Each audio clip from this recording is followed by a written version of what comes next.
Welcome back to Unstable. I am Jeff AKA Big Steck, and you're back on the 33rd episode as we are previewing the upcoming game against the Titans. And I'm excited. I am excited for this game, as I am for every Sunday football game, as should everybody else. So if you're a Colts fan, you've come to the right place. We'll be breaking down injuries, what the Colts need to do to win, and trying to cover the Titans. As you can see, I'm flying solo. Again, Justin had family things coming up. Couldn't record till late tonight, so I just had to do it. And Alex, who is in Florida and Sarasota area, he's doing fine. He reached out to me today, but they don't have power. But he was able to get a text off, let me know they're doing all right. So that was nice to hear. Again, thoughts, prayers, whatever it is that you do, send them their way. It was still pretty bad. He said it wasn't as bad as the media made it out to be, but it was still pretty tough. There was a lot of tornadoes that came along with it. A lot of areas got ripped up. So, just keep them in your thoughts. And, I wish I could do more for them, but not in a place to be able to do so right now. But, yeah, as with any disaster, they're in my thoughts. I'm glad to hear Alex is okay. But going up against the Titans, I was on Titans Takeaways. That episode dropped. As of this recording, it would have dropped yesterday. So make sure y'all head over there to Titans Takeaways. Like, share, subscribe. I was on it. Couldn't really coordinate to get anyone on this episode, unfortunately. Hopefully we can get one of them on the recap episode that will probably be dropping Monday. So make sure you like, share, subscribe so you don't miss that either. We're up to 61 subscribers. I'm trying to hit 75. So help us out. Help us get there. We appreciate all the support as always. Keep it coming. Let's pump those numbers up. And, of course, drop a comment. I'd love to hear your score predictions, whatever you think they're going to be, how do you think the Colts are going to do it? Love to hear your thoughts. And I can always talk about it on the recap episode, who got it right, who got it wrong. So just talk to us, man. We love to talk football. That's what we're here for. So drop us a line, whatever you think. You think I missed something, you think I'm wrong about something, do it. If you're a Titans fan, hey, come in here, talk some smack. Let's get some good old-fashioned smack talk before the game. It is a division rival, and they always play each other hard. It's always fun to watch. I feel like almost every Texans game, Jags game, with the exception of a few, they're always close. They're always entertaining. It's always a good matchup. I'm not really sure which way to go on this one. I'm going to stick next to my prediction. We'll get into that later. Obviously, going to run down the Colts injury report. It seems like there's a lot more. I guess it's kind of a medium balance of good and bad. Josh Downs hasn't been practicing, toe injury. I heard today that there's a good chance he plays, but the fact he hasn't participated in practice kind of says otherwise. I would say it's not that big of a deal, but also Pittman is probably out for multiple weeks. So if we're down both Downs and Pittman, man, that leaves Adonai Mitchell's going to have to step up. He's really going to have to step it up. When Alec Pierce was drafted, and if you go back to this AFC South show to that year that he was drafted, I was saying that, man, he's got the size, speed, and that freak athleticism where he could take over the number one role.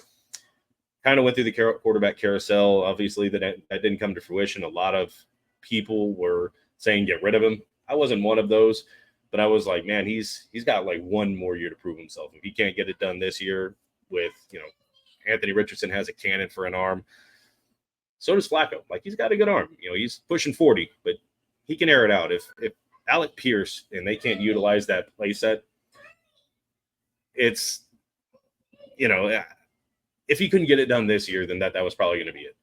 But he is quickly emerged as one of our top receiving options, and I'm happy to see it. I'm happy for him. I was about to start eating crow on that, but it looks like I'm not having to do that just yet. So I'm happy for him. I'm happy to see him getting these opportunities and to take the most of them. And he's getting separation. And he had a great catch. And I'm not talking about those two deep ones. I mean, he ran a good route and he found the open space and took full advantage. And he just on the other play, he just beat the guy off the line. So it was good to see. And then he he had that one weird one where it's kind of deflected, bobbled around, and he still caught it in bounds. That was a lot of concentration, man. That was not an easy catch to make. So it was good to see. It was really neat. Like, everyone thought it was incomplete, even the announcers. It was a good play. I mean, that's something that an NFL wide receiver does. So I'm really happy to see him emerging. Trey Sermon, if, of course, Jonathan Taylor can't go, it's good news that he is fully participating in practice. Of course, that's JT's backup. If Jonathan Taylor can't go, and it looks like he didn't participate Wednesday or Thursday, so that doesn't bode well for his chances to go either. I am happy to see Braden Smith got in a full day of participation. Hopefully he gets another one in Friday. It seems like he's kind of on a trend of not Wednesday, full Thursday, rest Friday. If that's the case, it's okay. But, he had a rough game. He had a rough game against Jacksonville. So he needs to – I want him more – obviously, you want to be fully healthy or midway through a season. I don't think anybody is. But it looked like whatever injury, it might have hampered him a little bit, because he was great against TJ Watt, and then against Walker against Jacksonville, he just got beat. So hopefully he's feeling better and can do a little bit better a job against the Titans. I don't think the Titans are a slouch either on defense. So I think they also have a really good front seven. So I hope he's more game if he goes, which it's looking like he will.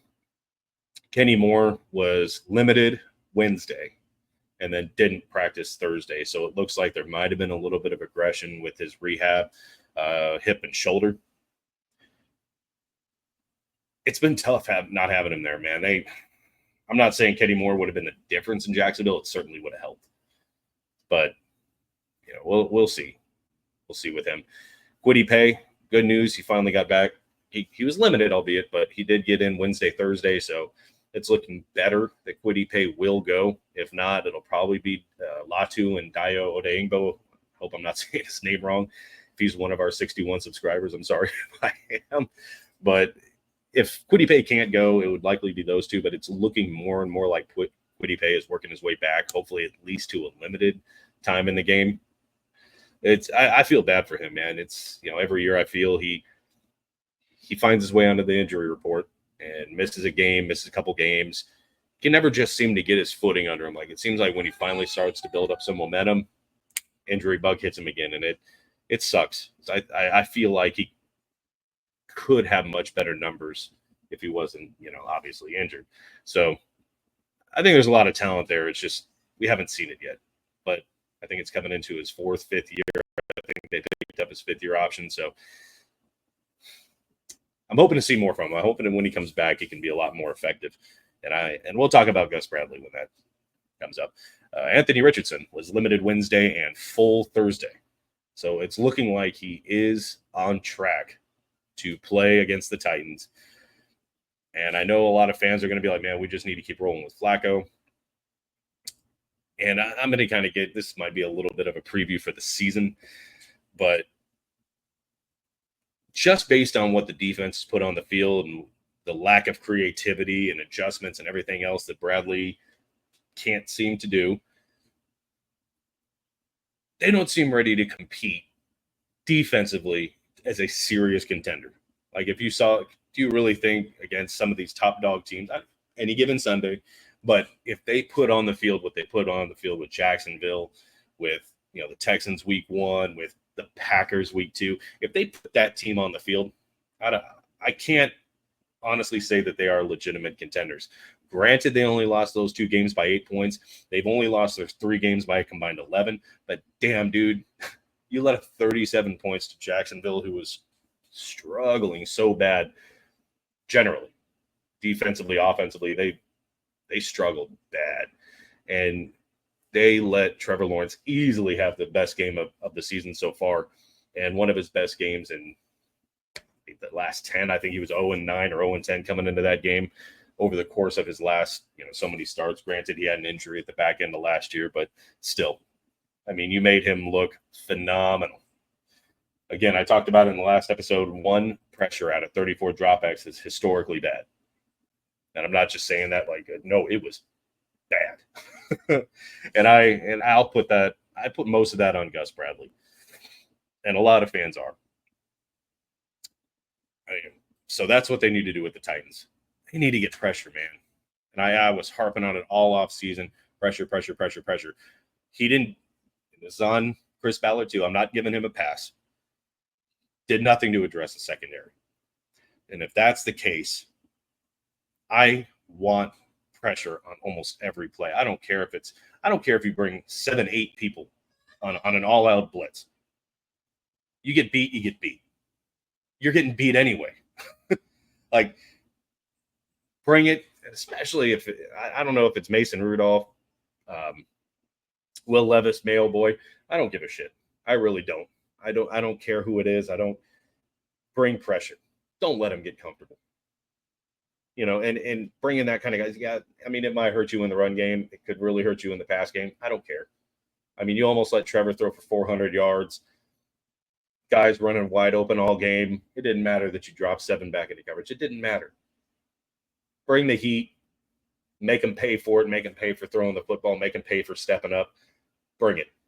I don't care if it's Nick Cross, EJ Speed, Zaire Franklin on a blitz. I don't care. Bring it. Bring a corner that can't cover for shit on a blitz. I don't care. Bring 5, bring 6. I swear, if he's doing 4 all game again, especially, I mean, if they're winning, if the 4 are winning and they're able to get there, you can start laying off that 5 or 6. But if they're not winning their one-on-ones, got to bring 5, got to bring 6. And that's something you didn't do all day in Jacksonville. They have, going into this game, the week before the Colts, they did improve, but they had one of the worst offensive lines coming into that game. I don't know if that was like a testament that they're stepping their game up, or the Colts just kind of thought that this was going to be a walk-off, that we're going to get pressure and just – but what happened in the second quarter? What happened in the third quarter? What happened in the fourth quarter? That last drive where you tied it and you had a chance to at least send it to overtime and you just buckled. Like, it was so frustrating. So that's what they're going to have to win this game in the trenches. They're not going to win it in the secondary. Jalen Jones might get a pick. I know Nick Cross had a pick. I'm not saying that there's not playmakers on this team, but damn, there's just not enough of them. And when they do make a play, it's like it's too far and few between. So they're really going to have to step it up. They're really going to have to get after whoever they have a quarterback. It's looking like it'll be Will Levis, but I'm not a main Titans guy, so.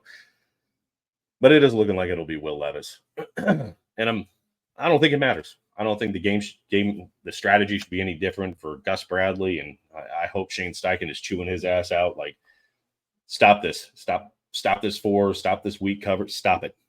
We don't have the personnel to run this stuff. It's the same shit he ran in Seattle. We don't have the Legion of Boom. We just don't. We're so banged up on that defensive line. Obviously, no Ibukum, no Buckner, no Kwity Paye for last game. I think the game before last, if I'm not mistaken. Maybe this game. No Tyquan Lewis. He went to injured reserve, so it's just like 80% of their defensive line. I feel like is so. He's got to find ways to be creative, and he didn't do any of it in Jacksonville. That's his job, and I didn't see any creativity on defense. It was just bend but don't break, and all they did was break. So that's what they're going to have to fix against Tennessee. Will Levis, he's got an arm. They have older receivers, but I think they still have receivers that can do the job. If you give him time to sit back and do what Trevor did, it's going to be the same thing. Same thing. Offensively, I think the Colts – it really just depends on who's a quarterback. I think that obviously they're two completely different quarterbacks. So it really depends on, Joe Flacco, Anthony Richardson. I think with Anthony Richardson, obviously the ground game, much improved. He's got to learn to protect himself. Like, I don't know what that awkward ass slide he did was, but he's got to get down and he's got to protect himself. He's got to get into that mentality that you're not going to be able to run over these guys. You're just not. You're not going to barrel over linebackers. Not in the NFL. You can do that shit in college. Not with the cream of the crop on defense trying to hit the shit out of you. It's not going to work. Like, I do agree with what he said. He's like, man, if they came off their couch, they'd get hurt too. Yeah. It's like, but you also need to know as an NFL quarterback that you need to protect yourself, because this ain't college. This ain't high school.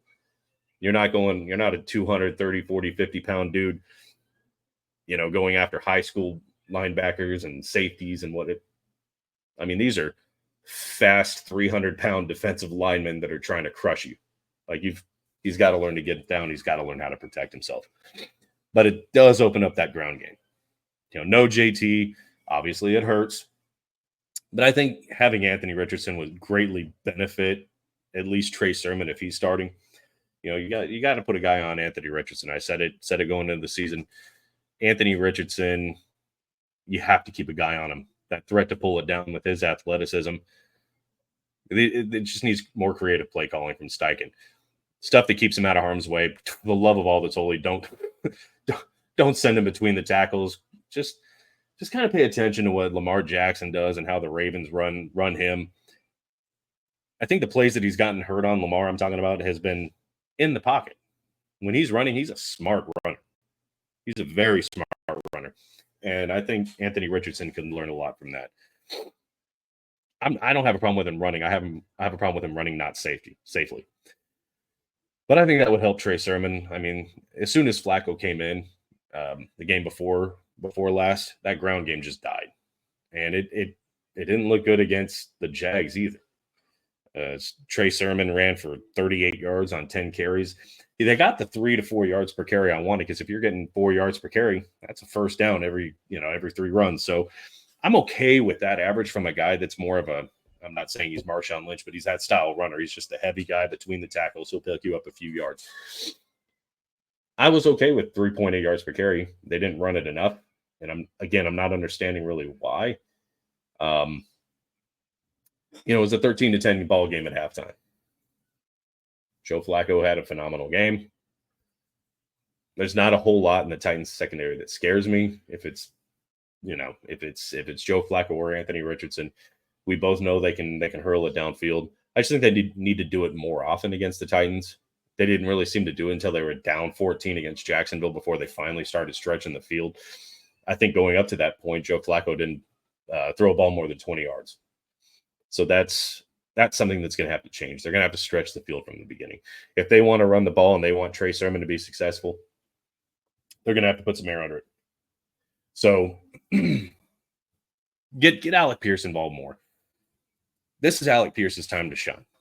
Pittman going down. Nobody wants to see it. They just signed the guy. It seems like if they get paid, get hurt. But it's probably not intentional, but it just feels that way. But Pittman, him being out, that means Alec Pierce is probably going to be the one spot. They're probably going to put a Donnie Mitchell in the 2. And if Downs can't go, that puts Gold in there, who I think is another talented rookie. They brought him in because he was a great kick returner in college. He's fast. I think he could do okay in the slot if Downs isn't able to go. But that security blanket in Josh Downs, man, that connection that Joe Flacco established with Josh Downs was impressive. I mean, he looked really good with Joe Flacco out there. But I think Anthony Richardson had that rapport with him too for the limited time he played last year. He didn't get a lot of time this season with him, but the time that he did have with Downs, I think they formed a good connection. I would assume he'd be that security blanket for Richardson if he does go, which again, it's looking like it's tracking that he is. Obviously, Friday's practice report will determine that, so keep an eye out for that. This will drop Friday afternoon, so I don't know right now if he's practiced or not. I don't know the future, unfortunately.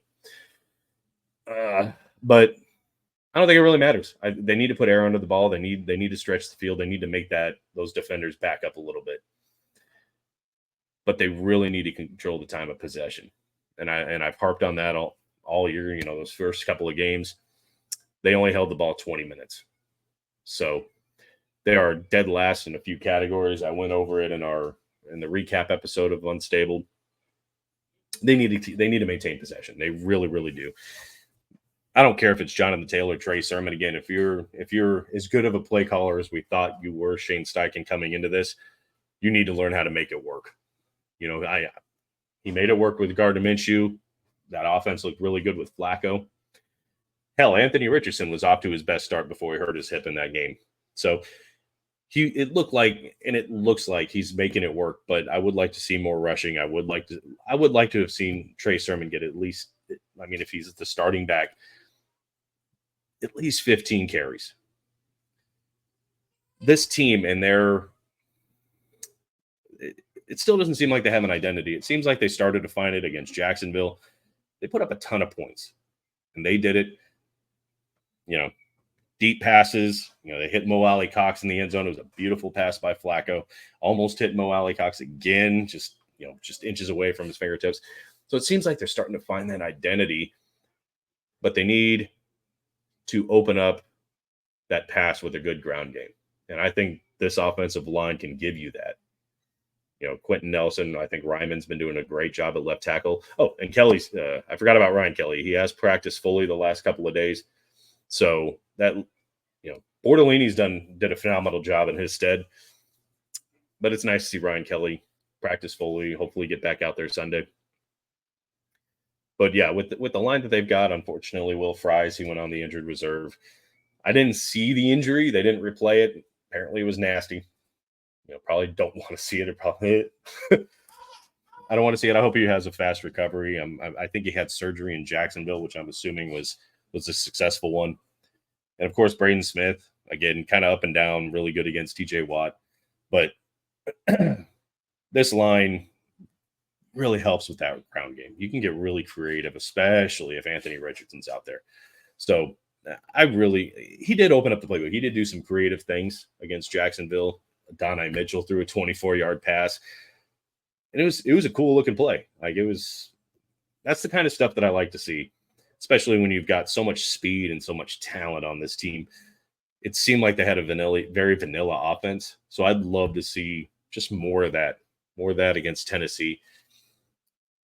I don't have really any complaints about the offense. Just I would like to have seen a few more runs. Just kind of take that pressure off, bring them up again. That way you can have that deep shot. But I'm an armchair coach, so it's easier for me to say it than what they're feeling in the game. So, but I just feel like if they had ran it a few more times, maybe there would have been a couple more shots to take to Pierce, especially sooner in the game. But yeah, I am excited for this game. It's always a fun game, divisional. I feel like this is a must win. They fall to 2-4. They go 0-3 in the division. That's a deep hole to climb out of. That's a tough one. So I feel like this is a must win. They need to improve to 1-2 in the division. They need to get back to 500. Because once you fall to 2-4, I don't want to hear Jacksonville fans talking shit if they win. Worst team in the division, Colts. I don't want to hear it. This is must win, man. So trying to think if there's anything else. Yeah, if the Titans need to win, there's really two types of game film that they can look at. They can look at the first couple of weeks of the Colts, where the Colts let up 500 rushing yards. They could look at the last few weeks where each quarterback has thrown for well over 300, and we're talking about Caleb Williams, we're talking about Justin Fields, and we're talking about Trevor Lawrence, who I think is more capable than what the Jaguars have shown going up into that game. But 300 yards. Again, they're like bottom of the barrel when it comes to yards allowed a game, rush yards allowed a game, pass yards allowed a game, time of possession. They're 29th or worse in all those categories. So the Titans need to establish a ground game, which has been the Achilles heel of the Colts. Bigsby even had 100 yards. He averaged like 9 yards per carry. So their bread and butter is going to, again, run the damn ball. Just like I've been saying for the Colts, it's going to be run the ball and kind of exploit that defensive line and big plays. So I haven't really been able to watch a lot of Titans game, but I will say that those big plays that Jacksonville took against the Colts, especially when we don't have Dallas Flowers anymore, he got waived. So, but they did pick on Dallas Flowers. Brian Thomas Jr. had a huge 85-yard touchdown pass. It was a backbreaker, but I think even the bigger backbreaker was that pass to Christian Kirk. I don't know how he got so open. That's just a secondary breakdown. So if the Titans want to win, just take those big shots, run the ball really well, and keep their quarterback clean. If they can do that, I think they have a good chance to win. And with that being said, get into some score predictions. I do think that the Colts have a better offense. Even if Josh Downs and Pittman can't go, I still think Pierce is a great wide receiver. He's having a phenomenal year. I really think Adonai Mitchell, he's gotten open. He leads the league in separation. They just haven't been able to pay off. I mean, he had a few catches where he's just absolutely burned his man, and Anthony Richardson put too much air on it each time. So the plays will come for Adonai Mitchell. So there's a ton of talent and a lot of speed with these guys. Same with Gould. If Downs can't go, who's that security blanket? He's not so much a deep threat, but man, he'll catch the ball and he'll get you the first down. But if it's not him and it is Gould playing out of the slot, and then of course Doolin will probably be in the mix there. I still like this receiving core against Tennessee. I just hope that Anthony Richardson settles down, comes out like he did against Pittsburgh. And I like the Colts' chances either way to hit some of those big plays. I do think that this could be a game where the Colts kind of take an early, like kind of a big lead, not huge lead, like 14 or 10-0. Probably make it like 10-3, 10-7 at half, but just never let up the lead. But Titans don't go away, that kind of thing. I could see that. And that's on Titans takeaways, and that's where I had that 20-17 prediction. It's always a close game, so I'm not going to say the Colts are going to win 45-4 or something. Titans get a couple of safeties, but I don't think it'll be anything like that. I do think the Titans, I mean, they were a couple of dumb Will Levis plays away from winning a couple of games in there too. So I think it'll be close. I think this could be a really good game. You know, the Colts defense is not great and beat the hell up. So I do think that gives the Titans, a good advantage, at least offensively. I think this is an opportunity for them to be able to run the ball well. Sorry, my kid is the kid's a goofball, sorry. But I do think this is an opportunity for them to run the ball well, open up their passing game. I just hope that Gus Bradley, and if he brings pressure, and they showed that they can do it. I think he did it pretty well against Pittsburgh. They were getting after Fields. He did have a lot of passing yards, but man, they made him very uncomfortable, and they were bringing 5 pretty often. I don't know why he pivoted from it, but he's going to have to get back to it. So, but yeah, if the Titans want to win, run the ball, stretch the field, I think there will be opportunities deep for Will Levis or Mason Rudolph, whichever one they throw out there, which again, I think it'll be Will Levis, but the Colts just need to make enough plays. Pressure him enough. Third down, they've been letting up a lot of first downs. They need to stop that. Pressure. And I think that'll give Colts the 20-17 win. I think it'll be kind of a defensive fight. But I think the Colts take an early lead and don't look back. The Titans keep it interesting. So I think I'm about time to wrap it up. I've got to record this AFC South show, so I'm a little crunched for time. But I appreciate y'all listening. Make sure you comment if you think I'm wrong, right, whatever Titans fans you think I'm wrong. Tell me why. Let me know. I'd love to have a discussion, argument, talk a little smack. It's all good. So please like, share, subscribe, hit the little notification bell so you don't miss future content. I'm always pumping stuff out. I'm the one that edits, makes the shorts, does all the good stuff for Unstable. So show some love. I mean, if you want to say I'm doing a bad job, tell me why. If you want to commend me for doing a good job, I always appreciate it. But I do what I can. But I appreciate the support from everybody. Again, make sure you do all that. Go over to this AFC South show. We're about to drop a recording as well. And go Colts for the shoe. Let's do this, baby. Let's beat the Titans. We'll see y'all on the recap where hopefully it is a Colts victory. See y'all next time. Be good people.